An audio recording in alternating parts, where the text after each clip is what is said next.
السلام عليكم ورحمة الله وبركاته. الحمد لله والصلاة والسلام على أشرف المرسلين وعلى آله وأصحابه أجمعين. പ്രിയമുള്ള സഹോദരി സഹോദരന്മാരെ, എല്ലാവരിലും അള്ളാഹുവിൻ്റെ രക്ഷയും കരുണയും സദാ ഉണ്ടാവട്ടെ എന്ന് പ്രാർത്ഥിക്കുകയാണ്. സൂറത്ത് ലുഖ്മാനിലെ 28-ാമത്തെ ആയത്താണ് ഇൻഷാ അല്ലാഹ് നമ്മളിന്ന് ചർച്ച ചെയ്യാൻ ആഗ്രഹിക്കുന്നത്. അഊദു ബില്ലാഹി മിനശ് ശൈത്വാനിർ റജീം.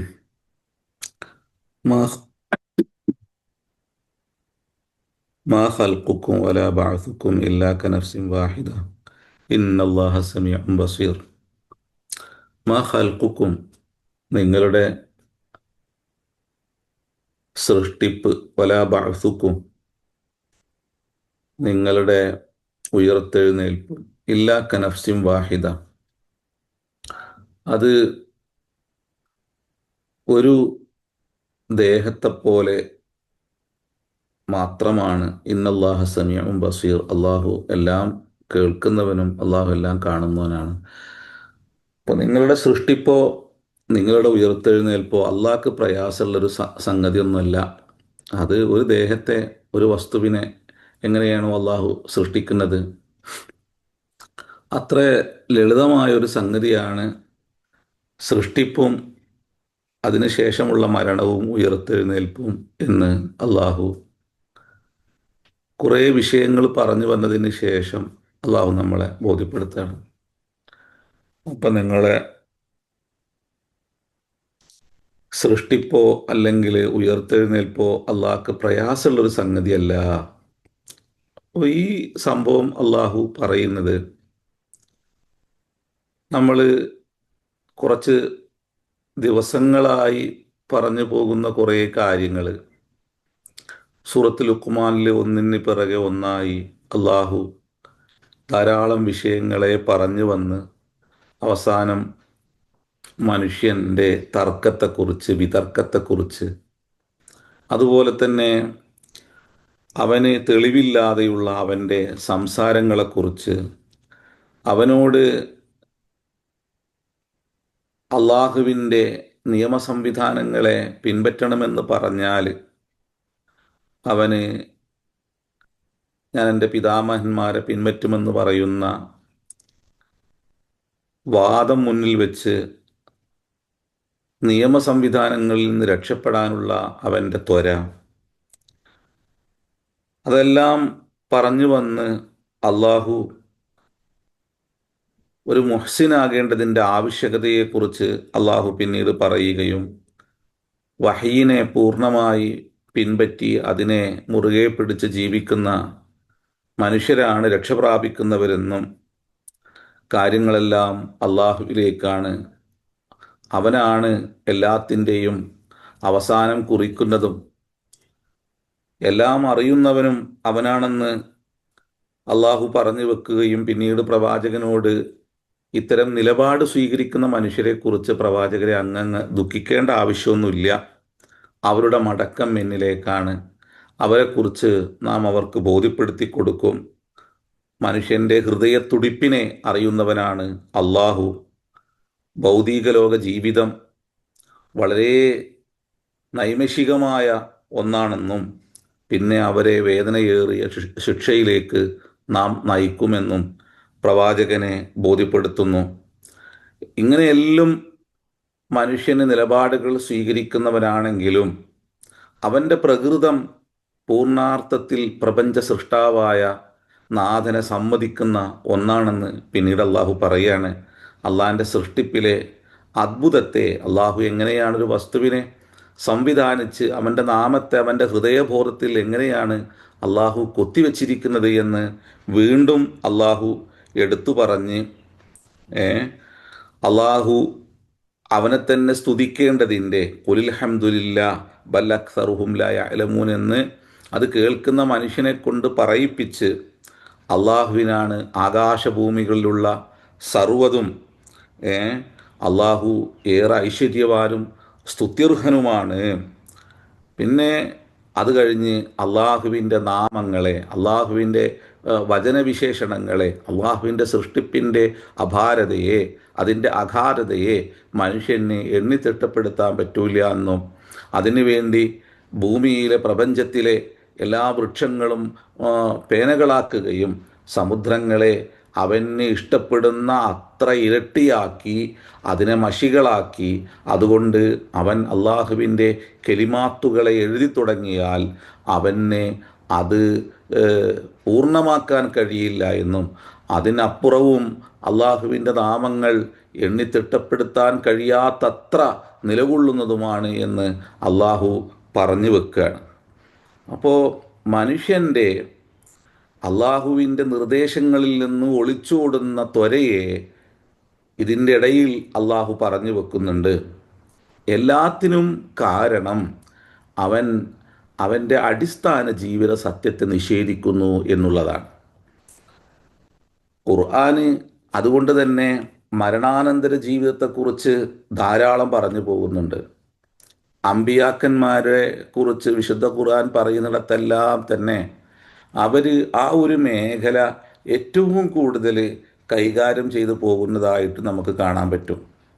ഇപ്പം ഇവിടെ രണ്ട് കാര്യമാണ് നമുക്ക് ഈ പറഞ്ഞു വന്ന ആയത്തിൽ നിന്ന് ബോധ്യപ്പെടുന്നത്. എത്ര മനുഷ്യൻ അവൻ്റെ നാഥനെ നിഷേധിച്ചാലും ദൈവിക നിയമങ്ങളിൽ നിന്ന് ഒളിച്ചോടാൻ ശ്രമിച്ചാലും അവൻ ഒരു സൃഷ്ടാവിനെ അവൻ ഏറ്റു സമ്മതിക്കുന്നുണ്ട്. ഇപ്പോൾ ആരോട് ചോദിച്ചാലും ദൈവമുണ്ടോ എന്ന് ചോദിച്ചാൽ ഉണ്ട് എന്ന് പറയുന്ന പ്രകൃതമാണ് അവനുള്ളത്. എന്നാൽ മരണാനന്തര ജീവിതം ഉണ്ടോ എന്ന് ചോദിച്ചാൽ ഇല്ല എന്നുള്ള ഒരു വാദമുഖമാണ് അയാൾ ഉന്നയിക്കുക. അതിന് അയാളുടേതായ അല്ലെങ്കിൽ അതിനെ നിഷേധിക്കുന്ന മനുഷ്യർക്ക് അവരുടേതായ വാദങ്ങളും ജൽപ്പനങ്ങളും എല്ലാം ഉണ്ടാവും. പക്ഷേ അത് മനുഷ്യൻ്റെ കാഴ്ചപ്പാടിൻ്റെ അറിവിൻ്റെ പരിമിതിയാണ് എന്ന് ഈ ആയത്ത് അള്ളാഹു ബോധ്യപ്പെടുത്തുകയാണ്. അപ്പോൾ നിങ്ങളുടെ സൃഷ്ടിപ്പല്ല, നിങ്ങളുടെ ഉയർത്തെഴുന്നേൽപ്പുമല്ല, അതൊരു ഒരു മനുഷ്യൻ്റെ ഒരു മനുഷ്യൻ്റെ ജീവൻ പോലെയാണ്, ജീവിതം പോലെയാണ് എന്ന് അള്ളാഹു പറയുമ്പോൾ അള്ളാഹു നമ്മുടെ കാഴ്ചപ്പാടിനെ എല്ലാ അർത്ഥത്തിലും, മനുഷ്യൻ്റെ കാഴ്ചപ്പാടിനെ എല്ലാ അർത്ഥത്തിലും അള്ളാഹു അടിച്ചൊതുക്കുകയാണ് ഇവിടെ ചെയ്യുന്നത്. അവൻ്റെ ആ അറിവിൻ്റെ ആ ന്യൂനതയെ, അവൻ്റെ കാഴ്ചപ്പാടിൻ്റെ പരിമിതിയെ എല്ലാം തന്നെ അള്ളാഹു ഈ പറഞ്ഞ ആയത്തിൽ അള്ളാഹു നമ്മെ ബോധ്യപ്പെടുത്തുന്നുണ്ട്. ഇപ്പം എന്താണ് നമ്മുടെ അറിവിൻ്റെ പരിധി, എന്താണ് പരിമിതി, എന്താണ് നമ്മുടെ കാഴ്ചപ്പാടിൻ്റെ വൈകല്യം എന്താണ്? അതായത് നമ്മൾ ചില ആളുകളെല്ലാം തന്നെ അങ്ങനെ ചിന്തിക്കുന്നവരാണ്. ഇപ്പോൾ നമ്മൾ ചിലപ്പം ചോദിക്കും, ഒരു റൂഹിനെ പിടിക്കുന്ന ഒരു മലക്കാണ്, അപ്പോൾ ഇത്രയോ ആളുകളെ എങ്ങനെയാണ് ഒരേ സമയത്ത് പിടിച്ചു കൊണ്ടുപോണത്? അതെങ്ങനെയാണ് സാധ്യമാകുക? കോടിക്കണക്കിന് മനുഷ്യരുള്ളിടത്ത് ലക്ഷക്കണക്കിന് മനുഷ്യരൊരു ദിവസം മരിക്കുമ്പോൾ എങ്ങനെയാണ് ഇതെല്ലാം സാധ്യമാകുന്നത്? അതുപോലെ തന്നെ ഇന്നേ വരെ ആരും മരിച്ചു പോയിട്ട് ഇന്നേ വരെ തിരിച്ചു വന്നിട്ട് ഞങ്ങൾ ഇതാ തിരിച്ചു വന്നിരിക്കുന്നു എന്ന് പറഞ്ഞിട്ടില്ല. അപ്പം എങ്ങനെയാണ് ഇതെല്ലാം സംഭവിക്കുക? അപ്പോൾ ഈ തുടങ്ങിയ ഖുർആന് അത്തരത്തിലുള്ള മനുഷ്യൻ്റെ ഈ വാദങ്ങളെ അള്ളാഹു ധാരാളം സ്ഥലങ്ങളിൽ എടുത്തു പറയുന്നുണ്ട്. നമ്മൾ പലപ്പോഴായിട്ട് അതെല്ലാം പറഞ്ഞു പോയതുമാണ്. ഇപ്പോൾ സൂറത്ത് ഇസ്രായേലിൽ പലയിടങ്ങളിലായിട്ട് ആ വിഷയം അള്ളാഹു പറയുന്നുണ്ട്. അവിടെയും അള്ളാഹു മനുഷ്യൻ്റെ അവസാനം വന്നിട്ട് അള്ളാഹു പറയുന്നുണ്ട്, പിന്നെ ആകാശഭൂമികളെ സൃഷ്ടിച്ച പടച്ചോനക്ക് നിങ്ങളുണ്ടാക്കാൻ വല്ല പ്രയാസമുണ്ടോ എന്ന്. അവലം മിറോ, സൂറത്ത് ഇസ്രായിലാണ്. അവലം മിറോ അന്നല്ലാഹല്ലദീ ഖലഖസ് സമാവാതി വൽ അർള ഖാദിറുൻ അലാ അൻ യഖ്ലുഖ മിസ്ലഹും വജഅല ലഹും അജലൻ ലാ റൈബ ഫീഹി ഫഅബദ്ദാലിമൂന ഇല്ലാ കുഫൂറാ. ഇവിടെ അതിൻ്റെ മേലുള്ള ആയത്തിൽ ذَلِكَ جَزَاؤُهُمْ بِأَنَّهُمْ كَفَرُوا بِآيَاتِنَا وَقَالُوا أَإِذَا كُنَّا عِظَامًا وَرُفَاتًا أَإِنَّا لَمَبْعُوثُونَ خَلْقًا جَدീദًا. അവര് പറയുന്നു, നമ്മൾ ദ്രവിച്ച് പോയതിന് ശേഷം നമ്മൾ പുതിയ സൃഷ്ടിയായി വീണ്ടും ഉയർത്തെഴുന്നേൽപ്പിക്കുമെന്നാണോ പറയുന്നത്? അള്ളാഹു പറയാണ്, അവലം യറു അന്നല്ലാഹല്ലദീ ഖലഖസ് സമാവാതി വൽ അർള ഖാദിറുൻ അലാ അൻ യഖ്ലുഖ മിസ്ലഹും വജഅലഹും അജലൻ ലാ റൈബ ഫീഹി ഫഅബല്ലാലിമൂന ഇല്ലാ കുഫൂറ. അപ്പോൾ ഈ ആകാശഭൂമികളെ, ബലിഷ്ഠമായ ആകാശഭൂമികളെ സംവിധാനിച്ച തമ്പുരാന് മനുഷ്യൻ്റെ ഉയിർത്തെഴുന്നേൽപ്പ്, അവനെ മരണാനന്തരം ജീവിപ്പിക്കുക എന്നുള്ളത് അള്ളാഹിനെ സംബന്ധിച്ചിടത്തോളം അള്ളാഹ്ക്കൊരു പ്രയാസമുള്ള സംഗതി ഒന്നുമല്ല. ഇതന്നെ പറഞ്ഞത് മനുഷ്യനോടുള്ള കാരുണ്യം കൂടി വെച്ചിട്ടാണ് കേട്ടോ. അതാണ് ഞാൻ പറഞ്ഞത്, മനുഷ്യൻ്റെ അറിവിൻ്റെ പരിധിയെ അള്ളാഹു ബഹുമാനപൂർവം തന്നെ അവനെ ചേർത്ത് പിടിച്ച് അവനോട് പറയുന്നൊരു വർത്താനം കൂടി ഇതിലുണ്ട്. നമ്മൾ എല്ലാ കാലത്തുമുള്ള മനുഷ്യൻ്റെ വാദമാണ് മരണത്തിന് ശേഷം ജീവിതമല്ല. ഈ വർത്താനാണ് വാസ്തവത്തിൽ എല്ലാ തിന്മയും എല്ലാ അനാശ്വാസ പ്രവണതയിലും മുഴുകാൻ മനുഷ്യനെ പ്രേരിപ്പിക്കുന്നത്. അതുപോലെ തന്നെ അള്ളാഹിൻ്റെ നിയമ സംവിധാനങ്ങൾക്ക് കീഴ്പ്പെടാതെ ഇച്ഛകളെ പിൻപറ്റി ജീവിക്കുവാൻ മനുഷ്യനെ പ്രേരിപ്പിക്കുന്നത് മരണത്തിന് ശേഷം ജീവിതമല്ല എന്നാണ്. അത് ഭൗതിക ലോകത്തും മനുഷ്യൻ്റെ എല്ലാ പ്രവർത്തനത്തിലും അത്തരത്തിലുള്ള കാഴ്ചപ്പാട് വരുമ്പോൾ, എന്നെ കാണുന്നില്ല, എന്നെ അറിയുന്നില്ല എന്ന് വരുമ്പോൾ മനുഷ്യന് എല്ലാ തിന്മയിലും അവൻ വ്യാപൃതനാകും. അതുകൊണ്ടാണ് നമ്മളെപ്പോഴും പറയുന്നത് പോലെ, ക്യാമറയ്ക്ക് മുന്നിലെത്തുമ്പോൾ മനുഷ്യൻ മുത്തക്കിയാകുകയും ആ ക്യാമറയുടെ കണ്ണിൽ നിന്ന് ദൂരെയായി കഴിഞ്ഞാൽ നമ്മുടെ ഇഷ്ടമുള്ളതുപോലെ നമ്മൾ ജീവിക്കുകയും ചെയ്യുന്നു. അത് റോഡിലിറങ്ങിയാലും അല്ലെങ്കിൽ മാളുകളിൽ പോയാലും എല്ലാം തന്നെ മനുഷ്യൻ്റെ അത്തരത്തിലുള്ള മനുഷ്യൻ്റെ പെരുമാറ്റം കാണാൻ കഴിയും. അപ്പോൾ ഇവിടെ അള്ളാഹുവിൻ്റെ കഴിവിനെ, അവൻ്റെ അളമത്തിനെ, അവൻ്റെ കുദ്റത്തിനെ മനുഷ്യന് ബോധ്യപ്പെടാതെ പോകുമ്പോഴുള്ള മനുഷ്യൻ്റെ വാദമുഖങ്ങളാണ് മരിച്ചതിന് ശേഷം എന്നെ ജീവിപ്പിക്കാൻ ആരുണ്ട് എന്നുള്ള അവൻ്റെ വാദം. എന്നാൽ അള്ളാഹു അവനെ ബോധ്യപ്പെടുത്തുന്നത് മനുഷ്യൻ്റെ സൃഷ്ടിപ്പ്, അവൻ്റെ മരണം എല്ലാം തന്നെ ഒരു ദേഹത്തെ സംവിധാനിക്കുന്നത് പോലെയാണ്. അപ്പോൾ ഒരു വലിയൊരു ഫാക്ടറിയിലുള്ള ഒരു ഫാക്ടറിയുടെ ഉടമ ഒരു പ്രൊഡക്റ്റ്, കോടിക്കണക്കിന് രൂപയുടെ വിലയുള്ള ഒരു പ്രൊഡക്റ്റ്, നമ്മൾ വളരെ ലളിതമായിട്ട് ഒരു ഉദാഹരണം പറഞ്ഞാൽ കേട്ടോ, ഒന്ന് നശിക്കുക എന്നുള്ളത് അല്ലെങ്കിൽ അത് തകരാറാകുക എന്നുള്ളത് അവിടെ ജോലി ചെയ്യുന്ന മനുഷ്യനെ സംബന്ധിച്ചിടത്തോളം അയാൾക്ക് വലിയ നഷ്ടമാണല്ലോ എന്നുള്ളതായിരിക്കും. പക്ഷേ ആ മനുഷ്യനെ സംബന്ധിച്ചിടത്തോളം അയാളുടെ മനസ്സിനെ ചെറിയ രൂപത്തിൽ പോലും അത് അലട്ടുന്നുണ്ടാവില്ല. കാരണം ഒന്ന് പോയാൽ 100 അയാൾ ഉണ്ടാക്കും. അല്ലെങ്കിൽ ഒന്ന് നശിക്കുക എന്നുള്ളത് അയാളെ സംബന്ധിച്ചിടത്തോളം ഒരു പ്രശ്നമുള്ള സംഗതിയേ ആവൂല. ഭൗതിക ലോകത്ത് അങ്ങനെയാണ്.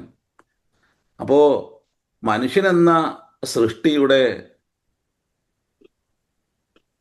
ഉയിർക്കൊള്ളലും മരണത്തിന് ശേഷമുള്ള അവൻ്റെ ജീവിതം എന്ന് പറയുന്നത് അവനെ സൃഷ്ടിച്ച സർവശക്തനായ അള്ളാഹുവിനെ സംബന്ധിച്ചിടത്തോളം അത് ഒരു ദേഹത്തിനെ സൃഷ്ടിക്കുന്നത് പോലെയാണ്, അല്ലെങ്കിൽ ആ ഒരു ദേഹത്തെ ഉയിർക്കൊള്ളിക്കുന്നത് പോലെയാണ് അള്ളാഹുവിൻ്റെ പക്കൽ ആ മനുഷ്യനുമായി ബന്ധപ്പെട്ട് കിടക്കുന്ന അള്ളാഹുവിൻ്റെ ഇടപെടൽ എന്ന് ഈ ആയത്ത് ബോധ്യപ്പെടുത്തുകയാണ്.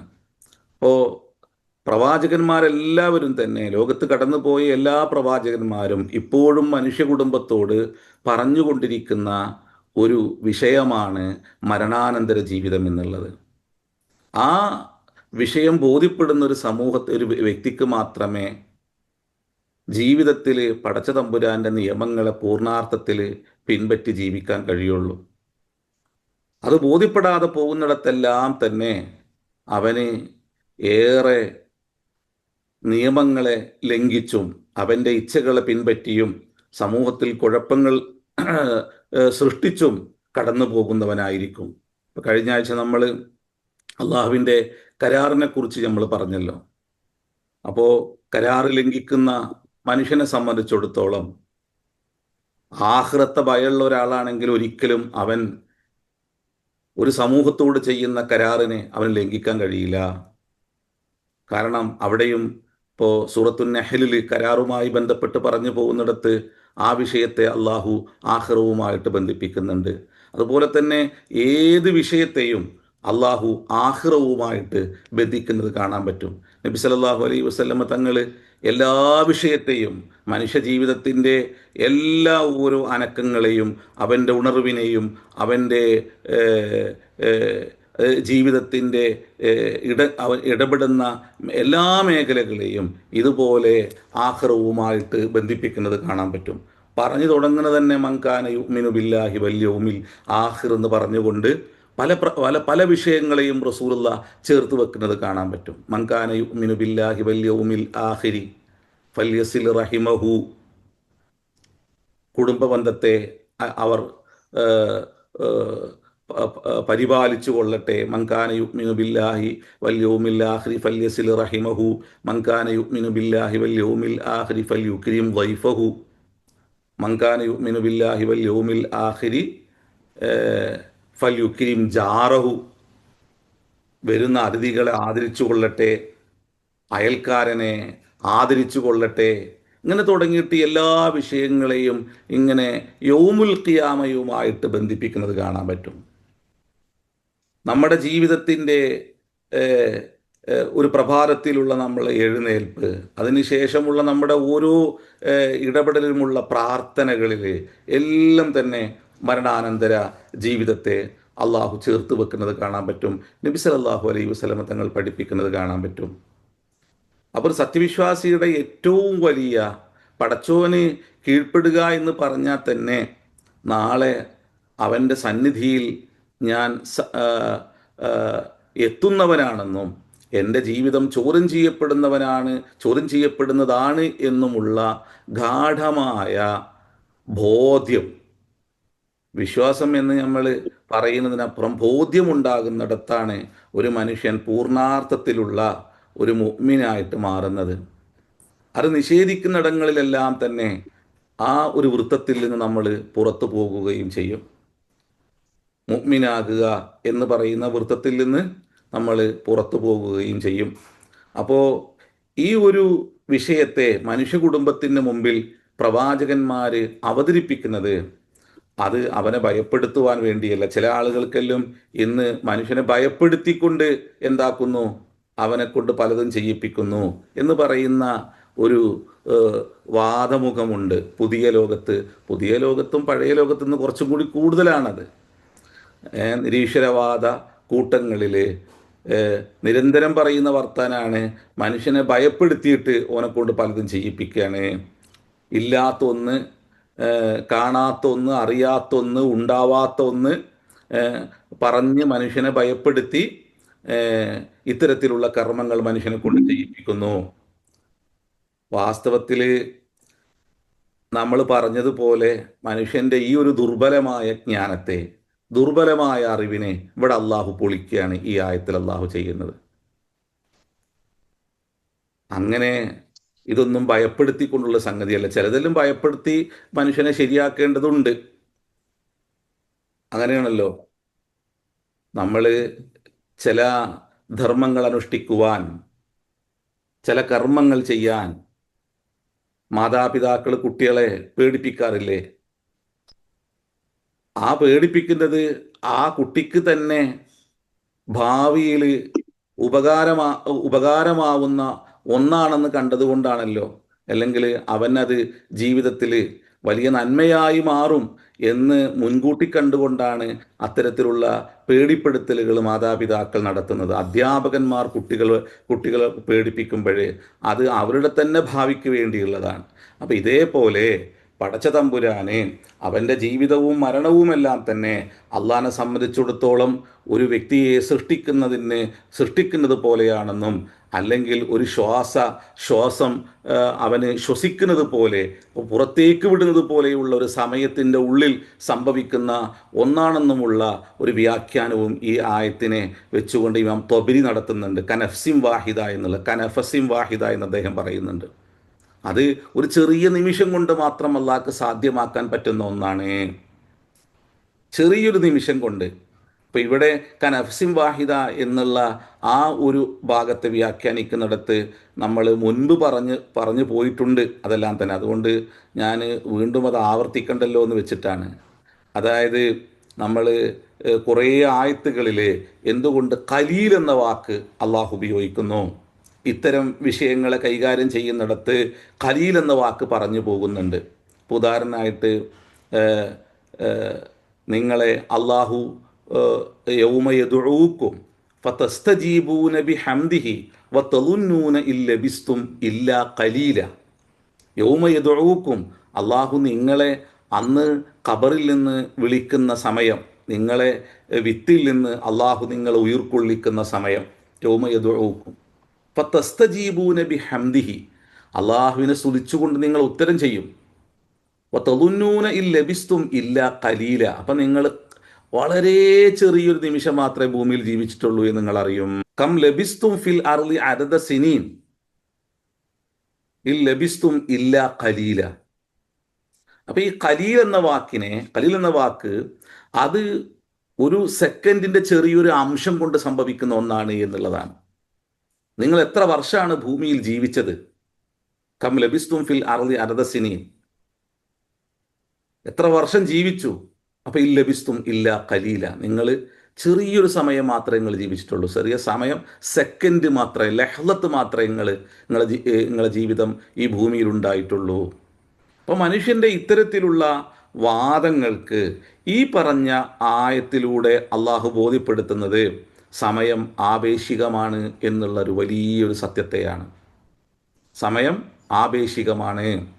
നിങ്ങൾ എണ്ണുന്ന സമയമല്ല അള്ളാഹുവിൻ്റെ സന്നിധിയിലുള്ള സമയം. നിങ്ങൾ കണക്ക് കൂട്ടുന്ന ഒന്നല്ല. അത് ഈ പ്രപഞ്ചത്തിൽ നിങ്ങളുടെ ജീവിതത്തിൻ്റെ ഉയർച്ച താഴ്ചകൾക്ക്, ജീവിത സന്ധാരണത്തിന് വേണ്ടി, നിങ്ങളുടെ ജീവിത ക്രമീകരണങ്ങൾക്ക് വേണ്ടി അള്ളാഹു ക്രമീകരിച്ച ഒന്ന് മാത്രമാണ്. അതുകൊണ്ട് പിന്നെ മാസങ്ങൾ 12 അത് പ്രപഞ്ചത്തെ സൃഷ്ടിച്ചത് മുതൽ അള്ളാഹു സ്ഥാപിച്ചതാണെന്നും ഖുർആൻ പറഞ്ഞു പോകുന്നുണ്ട്. അത് മനുഷ്യന് വേണ്ടി അള്ളാഹു സംവിധാനിച്ച ഒന്നാണ്. അള്ളാഹുവിനെ സംബന്ധിച്ചിടത്തോളം ചെറിയൊരു അംശം മാത്രമാണ്, ചെറിയൊരു സമയത്തിൻ്റെ അംശം കൊണ്ട് മാത്രം, ഒരു സെക്കൻഡിൻ്റെ അംശം കൊണ്ട് മാത്രം സാധ്യമാകുന്ന ഒന്നാണ്. നമ്മൾ ഇത് പറഞ്ഞിട്ടുണ്ട് കേട്ടോ. അതുകൊണ്ട് എനിക്ക് വീണ്ടും ഈ വിഷയം എങ്ങനെയാണ് വീണ്ടും ആവർത്തിക്കാൻ, ഞാനിങ്ങനെ വീണ്ടും ചില വിഷയങ്ങളിൽ പറഞ്ഞു പോയി കഴിഞ്ഞാൽ അത് ആവർത്തന വിരസതങ്ങൾക്ക് ഉണ്ടാകും വെച്ചിട്ടാണ് ഞാൻ ഭയപ്പെട്ടുകൊണ്ട് ഇങ്ങനെ സംസാരിക്കുന്നത്. വലില്ലാഹി ഗൈബുസ് സമാവാതി വൽ അർളി വമാ അംറുസ് സഅതി ഇല്ലാ കലംഹിൽ ബസരി ഔ ഹുവ അഖ്റബ്. മിഴിചിമ്മി തുറക്കുന്ന സമയം കൊണ്ട് സാധ്യമാകുന്ന ഒന്നാണ് യൗമുൽ ഖിയാമ എന്ന് പറയുന്നത്. അല്ല, അതിനേക്കാളും വേഗതയിൽ സംഭവിക്കുന്ന ഒന്നാണ്. ഇന്നല്ലാഹ അലാ കുല്ലി ഷൈഇൻ ഖദീർ, അള്ളാഹു എല്ലാത്തിനും കഴിവുറ്റവനാണ്. അപ്പോൾ നമ്മുടെ ജീവിതവും നമ്മുടെ മരണവും അത് സമയത്തെ നോക്കിക്കൊണ്ട് വിലയിരുത്തേണ്ട, അത് നിങ്ങളുടെ അറിവില്ലായ്മയാണ്. കാലം കുറേ കടന്നു പോയല്ലോ, മരിച്ചവരാരും ഇന്നേ വരെ വന്നിട്ടില്ലല്ലോ എന്നൊന്നും പറയണ്ട. നിങ്ങൾ അന്ത്യനാൾ വരേക്കും എണ്ണുന്ന സമയം, അല്ലെങ്കിൽ പ്രപഞ്ചത്തിന്റെ തുടക്കം മുതൽ ഇതിന്റെ ഒടുക്കം വരെ ജീവിച്ചൊരു മനുഷ്യനുണ്ട് എന്ന് കരുതുക. ആ മനുഷ്യൻ തുടക്കം മുതൽ ഒടുക്കം വരെ എണ്ണിയ സമയം പടച്ചോന്റെ അരികിൽ ഒരു സെക്കൻഡ് മാത്രമാണ്, ഒരു സെക്കൻഡിന്റെ ഒരു ലഹ്ലത്ത് മാത്രമാണ്. അത് വളരെ ഖലീലാണ്. അപ്പോ നമ്മളിതിൻ്റെ മുമ്പ് മരങ്ങൾ വെച്ചുകൊണ്ട് ഈ വിഷയത്തെ ഉപമിച്ച് പറഞ്ഞിട്ടുണ്ട്. കാലിഫോർണിയയിലെ ഒരു ഗ്രീൻ റിസർച്ച് ഫൗണ്ടേഷന് അവരുടെ സൈറ്റിൽ ഇപ്പോഴും പറയുന്ന ഒരു വൃക്ഷത്തിൻ്റെ ചോട്ടിൽ അല്ലേ, ഒരു 4853 വർഷം പഴക്കമുള്ള ഒരു വൃക്ഷത്തിനെ കുറിച്ച് അവർ പറയുന്നുണ്ട്. അപ്പോൾ നമ്മൾ അത് കേട്ടപ്പോഴും നമ്മളെ മനസ്സിൽ തോന്നിയൊരു സംഭവം അന്ന് നമ്മൾ പറഞ്ഞിട്ടുണ്ട്. ആ വൃക്ഷത്തിൻ്റെ ചോട്ടിൽ നമ്മൾ പോയി നിന്നാൽ 60 വർഷം 70 വർഷം ജീവിക്കുന്ന നമുക്ക് എത്ര സമയമാണ് ആ വൃക്ഷം നൽകുക? ഒരു സെക്കൻഡിൻ്റെ അംശം പോലും ആ വൃക്ഷം നമുക്ക് നൽകൂല. 63 70 ഇനി 100 തന്നെ കൂട്ടുക, 100 വർഷം ജീവിക്കുന്ന ഒരു മനുഷ്യന് എത്ര സമയമാണ് 4853 വർഷം ഇപ്പോഴും പ്രൗഢമായി ഭൂമുഖത്ത് ചില്ല വിരിച്ച് നിൽക്കുന്ന ഒരു വൃക്ഷം നമുക്ക് നൽകുക? നിലമ്പൂര് കാടുകളിലേക്ക് പോയി കഴിഞ്ഞാൽ അവിടെ 300, 350, 400 വർഷം പഴക്കമുള്ള വൃക്ഷങ്ങളുണ്ട്. അവിടെ തേക്ക് മരങ്ങളുണ്ട്.